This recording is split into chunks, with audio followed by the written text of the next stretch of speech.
parents demanded that I pay for my sister's education. "We can't do that, we're in a crisis," my mom said. I helped, but when I found out where they spend my money, When my parents first asked me to pay for my sister Lauren's college tuition, I didn't think they meant it. It felt strange, even embarrassing, to hear them make such a request. They'd never asked me for anything important before. But this time my mom said, "Austin, we really need your help. We can't do this. We're in a financial crisis."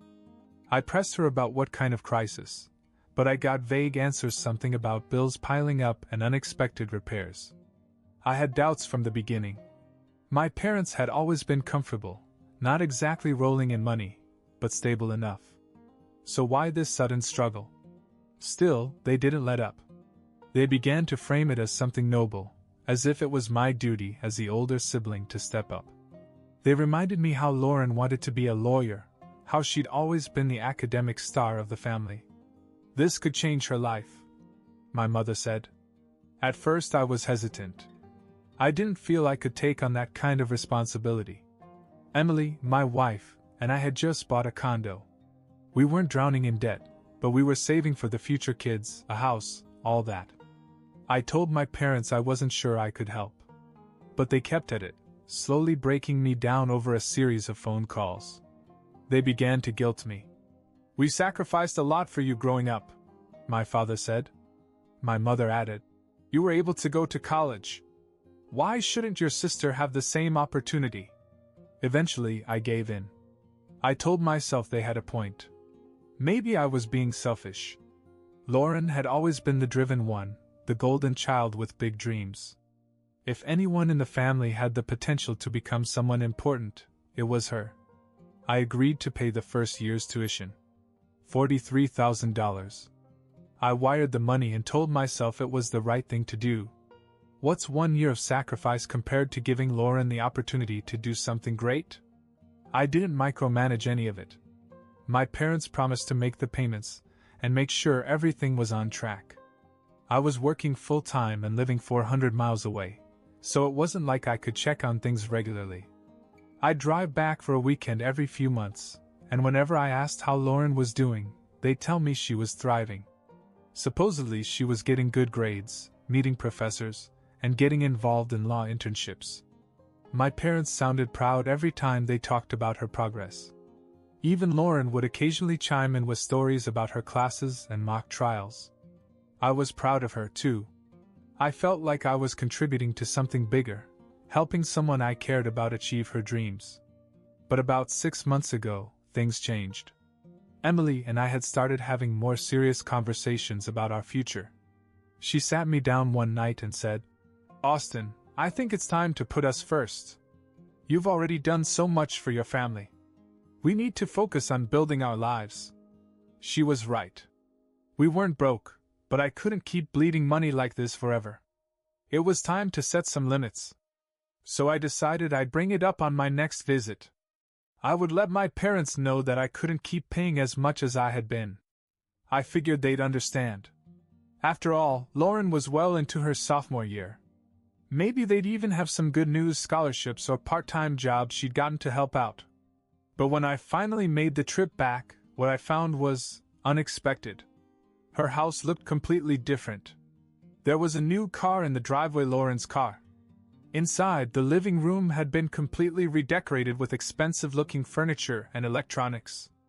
They were living well, better than I had ever seen them. At first I felt relieved. I thought maybe things had improved for them financially. Maybe the crisis was over and I wouldn't have to carry the burden anymore. I thought now would be a good time to tell them about the cutbacks. But when I broke the news, things spiraled out of control. I sat down with my parents in the new living room and casually mentioned how great the place looked. My dad waved it off, saying something about finally catching a break. I nodded, happy for them, and told them what I had come to say. "Listen, I wanted to talk to you about tuition," I began. "Emily and I are thinking about starting a family soon, so I won't be able to send as much money in the future. Things are tight for us too." I expected a bit of disappointment, maybe even a conversation about Lauren finding ways to cover some of her expenses. What I got instead was a mixture of defensiveness and panic. My mom's face immediately tightened. "You can't just stop helping now," she said. "Lauren needs your support," my dad added, shifting uncomfortably. "If you cut her off now, she won't be able to finish school. Everything will fall apart." I frowned. "What do you mean? She should be halfway through her sophomore year by now. You said she was doing great." They exchanged a look. My mother quickly thought of something. "Well, there have been some setbacks. Some classes haven't gone as planned. You know how hard law school is." "Setbacks?" I repeated. I looked over at Lauren, who was sitting quietly on her phone. "Lauren, what's going on? Are you struggling with your grades?" She didn't answer right away, just shifted in her seat and kept her eyes on her phone as if I wasn't even there. That's when I started to feel that something was seriously wrong. "Lauren?" I pressed. Can we not do this right now?" she muttered. "Excuse me?" I asked, raising an eyebrow. That's when it hit me. Something didn't add up. If she was really in law school, why was she acting like this? She wasn't stressed about finals, didn't seem motivated, and hadn't mentioned anything about school on social media. In fact, I couldn't remember the last time I saw her post anything about school or campus life. I began to connect the dots. The new car, the redecorated house, the lack of any real updates about her supposed success. I stood up and faced my parents. "All right, I'm going to ask this straight out. How much of the money I sent actually went to Lauren's tuition?" My dad stammered. "Of course, most of it went to Dash." "How much?" I cut him off. Nobody said anything for a moment. Lauren finally broke the silence with a frustrated sigh. "Fine.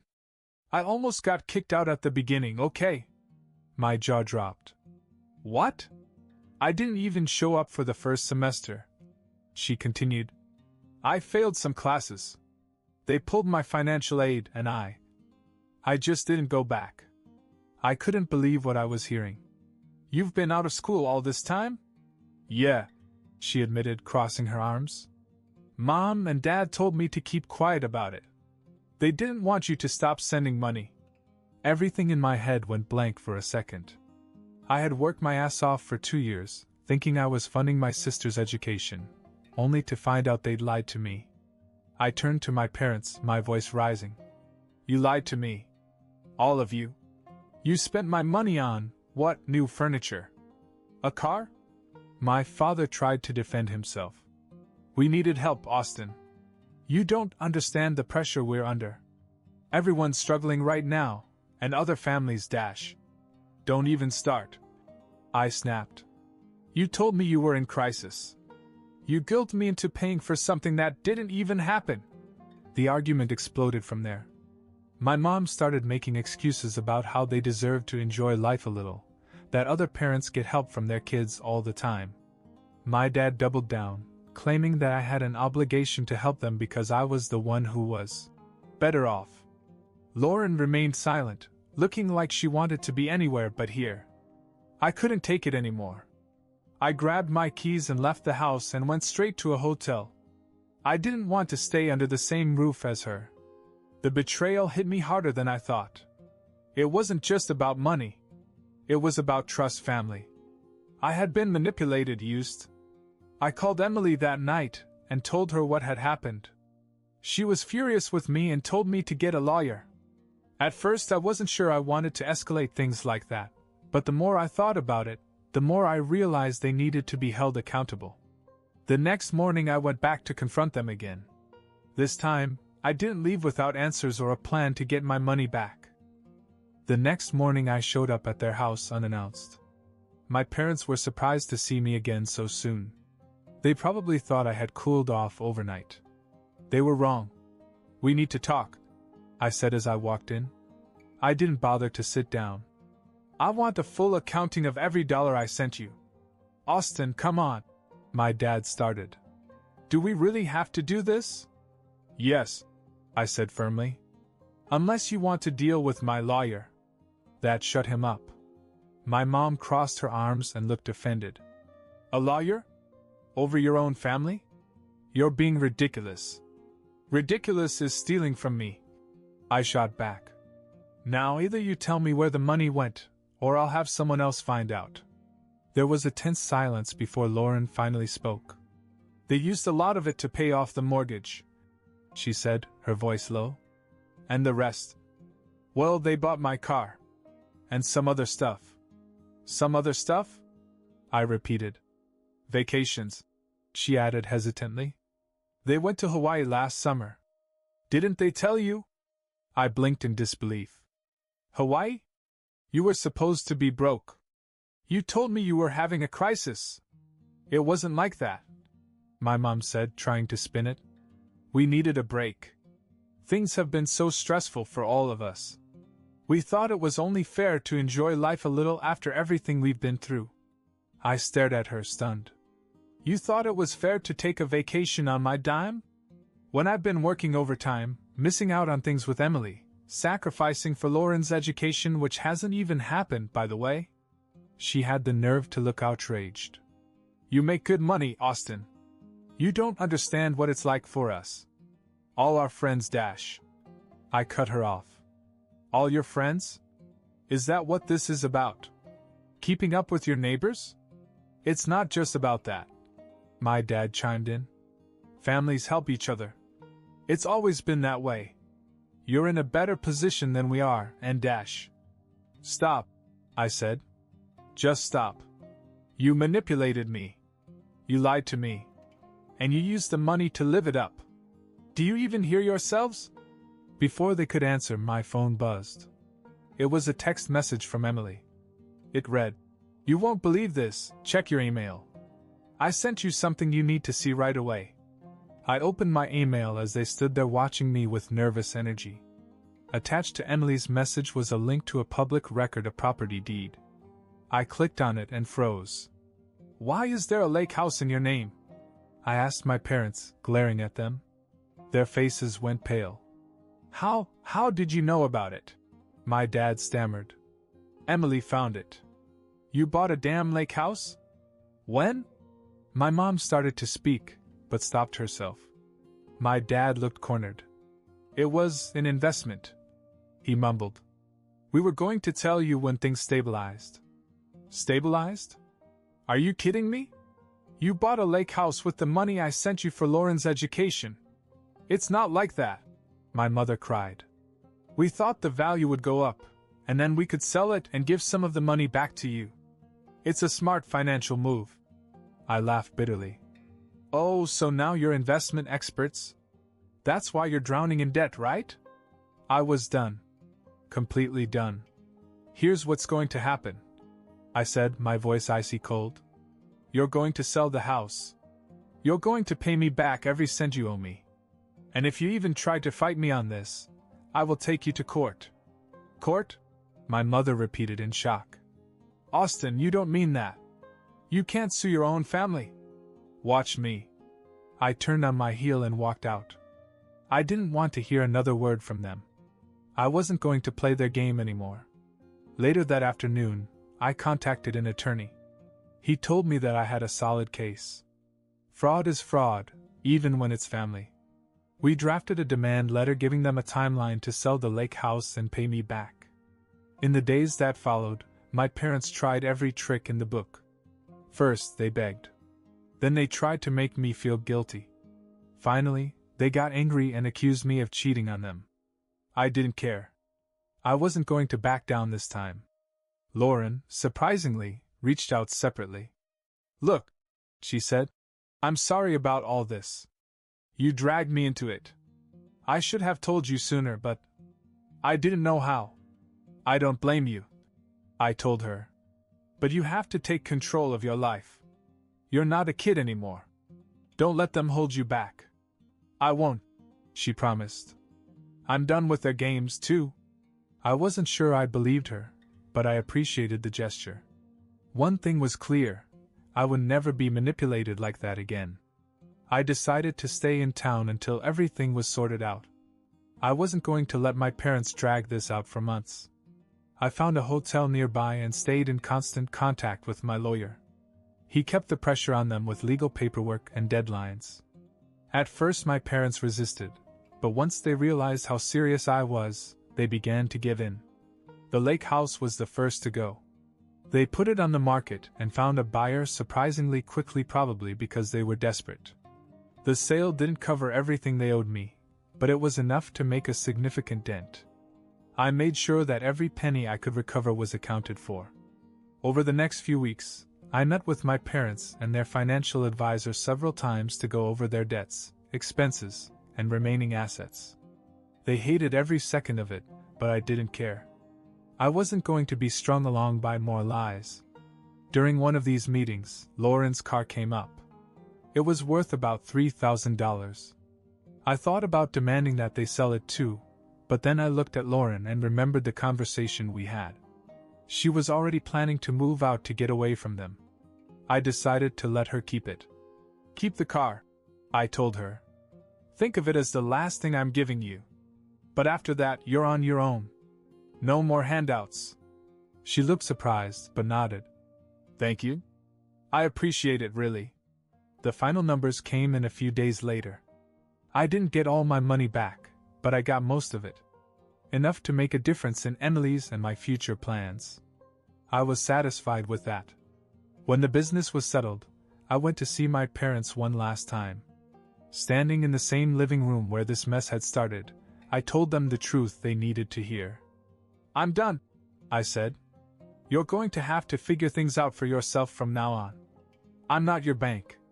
I'm not your safety net. I worked hard for what I have, and you didn't even care how much you took from me. You didn't care what I sacrificed to help this family." My mother opened her mouth to argue, but I held up my hand. "No. We're not doing this. I'm leaving, and I'm not sending any more money. I've helped more than enough already." They didn't try to stop me, but the looks on their faces were bitter. I could tell they were angry, but I didn't care. If they didn't appreciate what I had done for them by now, they never would. I said goodbye and walked away without looking back. For the first time in years, I felt free. I could finally focus on building my life without worrying about their problems. Emily was proud of me for standing up for myself, and I knew I had made the right decision. Family or not, trust isn't something you can take for granted. Once it's broken, it's hard to fix. That was the last time I let anyone, especially my parents, manipulate me like that. 2 weeks after I said goodbye to my parents, life felt lighter. I focused on my job and spent more time with Emily. We finally started talking about real plans for the future, our savings goals, having a baby, maybe even buying a bigger house. I hadn't heard a word from my parents, and honestly, I preferred it that way. As far as I was concerned, I was done with them. One evening, as Emily and I were winding down, my phone rang. I saw Lauren's name on the screen and hesitated for a moment. Part of me was wary, but I reminded myself that she had been caught in the middle of all this too. I picked up. "Hey, Austin," she said softly. There was a pause, like she didn't know how to start. "I hope I'm not bothering you." "No, not at all," I said, curious. "What's going on?" I wanted to apologize," she said. "For everything. For not telling you the truth earlier. I was scared. Mom and Dad had me convinced that if I told you what really happened, you'd cut all of us off and everything would fall apart. I thought going along with their plan was the only way, but I see now how wrong I was." I let her speak, and as she did, I could hear the regret and exhaustion in her voice. She wasn't trying to make excuses, she was genuinely taking responsibility. "You don't have to apologize," I finally said. "They put you in a tough spot. I get it. But what are you going to do now?" "I moved out," she said, catching me completely off guard. "I'm staying in a hostel right now. I needed to get away from them. They've controlled everything for so long, and I finally realized I can't keep living like that. I have to figure things out on my own." I sat up straight, surprised but also impressed. "Lauren, that's a huge step. I'm proud of you." "Thanks," she said, sounding relieved. "I've already started applying for jobs." I want to save up and get my own place eventually. I'm not sure about school yet. Maybe one day, but right now, I need to get stable first. It was a completely different attitude from the one she'd had just weeks ago. It felt like she was finally waking up and taking control of her life. We talked for a little longer, and by the time the call ended, I had a genuine sense of hope for her. Later that night, I told Emily about the call. She smiled and shook her head. Wow. Sounds like she's really growing up. You should be proud of her, and yourself. I am, I said. After thinking it over, I decided to quietly send Lauren some money. It wasn't a lot, just enough to cover a couple of weeks' worth of basic expenses. I didn't want her to feel like she was being rescued. I just wanted to give her a little breathing room. I texted her afterward, letting her know to check her account. She called me a few minutes later, surprised but grateful. Thank you, she said. I wasn't expecting that, but it helps. I promise I won't waste it. Just use it wisely, I told her. And remember, you're in charge of your life now. I will, she promised. And for the first time in a long time, I believed her. Since that day, Lauren and I have kept in touch. She's working and saving, slowly building her independence. Our relationship is better now than it's ever been. It feels good knowing she's on the right path, one she's choosing for herself. As for my parents, I haven't spoken to them since I left. They've sent a few half-hearted messages, things like, "We want to make things right," and, "Can we talk?" But I haven't replied. I knew their apologies would be empty. They weren't sorry for what they did. They were sorry they got caught. I was done playing their games. Emily has supported me every step of the way. She's told me more than once that setting those boundaries was one of the best things I could have done, not just for us but for my own peace of mind. She was right. I didn't realize how much of a weight I had been carrying until it was finally gone. Sometimes, the hardest thing you can do is walk away from the people who hurt you, even when they're your own family. But the ones who truly want to change will find a way to earn your trust back. Lauren did, and for that, I'm proud of her. The rest? Well, I've learned that not everyone deserves a second chance. This time, I'm putting myself and my future first.